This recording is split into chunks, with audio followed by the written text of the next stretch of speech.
असदुद्दीन ओवैसी आजम खां के लिए खड़े हुए। एमआईएम के राष्ट्रीय अध्यक्ष असदुद्दीन ओवैसी ने शनिवार शाम सहारनपुर पहुंचे। उन्होंने जनसभा को संबोधित करते हुए कहा कि उत्तर प्रदेश में दोबारा भाजपा की सरकार नहीं बननी चाहिए। इसके लिए मैं गठबंधन करने को तैयार हूं। अगर खुद को सेक्युलर बताते वाली पार्टियां यह कहें कि ओवैसी कमजोर है, उसके पास सिर्फ एक वोट है, वह चुनाव नहीं जीत सकता, तो यह उनकी गलतफहमी है। आजम खान की जौहर यूनिवर्सिटी का जिक्र करते हुए ओवैसी ने कहा कि अगर आप जौहर विश्वविद्यालय को तोड़ना चाहते हैं, 40 में से 38 इमारतों को ध्वस्त करना चाहते हैं, आपका मकसद साफ है, आप नहीं चाहते कि मुसलमान पढ़े। यह जनसभा जिला मुख्यालय पर चिलकाना बस अड्डे के पास 62 फुट रोड मैदान में आयोजित हुई थी। इसमें करीब 10,000 से ज़्यादा लोग शामिल हुए। सहारनपुर की मस्जिद 1955 से उत्तर प्रदेश सुन्नी वक्फ बोर्ड रजिस्टर्ड है। आखिर किस आधार पर उत्तर प्रदेश सरकार इस मस्जिद को तोड़ने का नोटिस दे रही है? क्या इन्हें यह नहीं पता कि यदि कोई स्थान पिछले 70 सालों से मस्जिद के रूप में इस्तेमाल हो रहा है, तो लगातार नमाज अदा कर रहे हैं, तो सुप्रीम कोर्ट ने वक्फ बाय यूज़र के सिद्धांत को मान्यता दी है। नए मामलों में वक्फ बाय यूज़र लागू नहीं होगा, लेकिन पुराने मामलों में यह व्यवस्था बरकरार रहेगी। इसके बावजूद मस्जिद को नोटिस दिया जा रहा है। यह देखकर अफसोस होता है कि आखिर इतना जुल्म क्यों किया जा रहा है।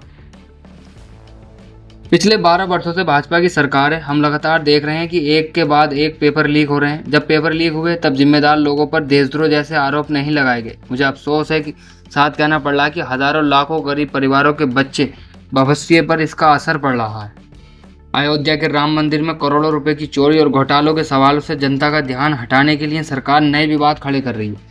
अयोध्या में स्कैनर खरीद जैसे मामलों का जवाब कौन देगा? मंदिर में लूट हुई है, अब उसे ध्यान हटाने के लिए मस्जिद और यूनिवर्सिटियों को निशाना बनाया जा रहा।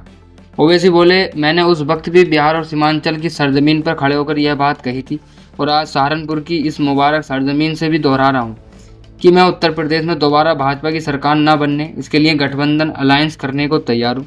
मैं आपके बीच खड़े होकर कह रहा हूँ कि मैं भी नहीं चाहता कि उत्तर प्रदेश में दोबारा भाजपा की सरकार बने, लेकिन अगर खुद को सेक्युलर कहने वाली पार्टियां यह कहें कि ओवैसी कमज़ोर है, वह चुनाव नहीं जीत सकता और उसके पास सिर्फ एक वोट है, तो मैं उनसे कहना चाहता हूँ कि वह एक वोट आप लोगों का है।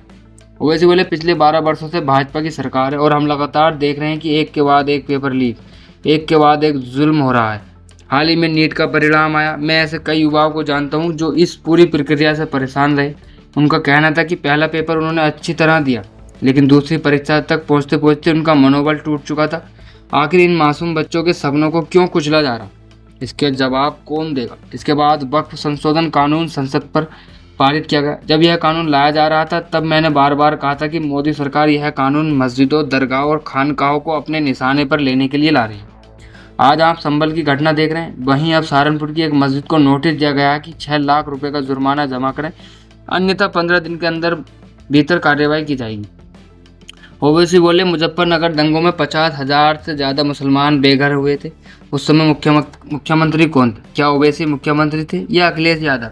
इसके बावजूद हम पर आरोप लगाए जाते। मेरे अजीज़ दोस्तों और बुजुर्गों, मैं आपसे कहना चाहता हूँ कि इंशाअल्लाह चुनाव से पहले गठबंधन होगा। मजलिस जिस गठबंधन के साथ आएगी उसका फैसला समय आने पर किया जाएगा। आपको मेरी आवाज़ सुनाई दे रही है? यह सिर्फ मेरी आवाज़ नहीं बल्कि आप सभी की आवाज़ है। यह हमारे इत्तेहाद एकता की आवाज़ है जिसे हमारे विरोधी घबराते हैं।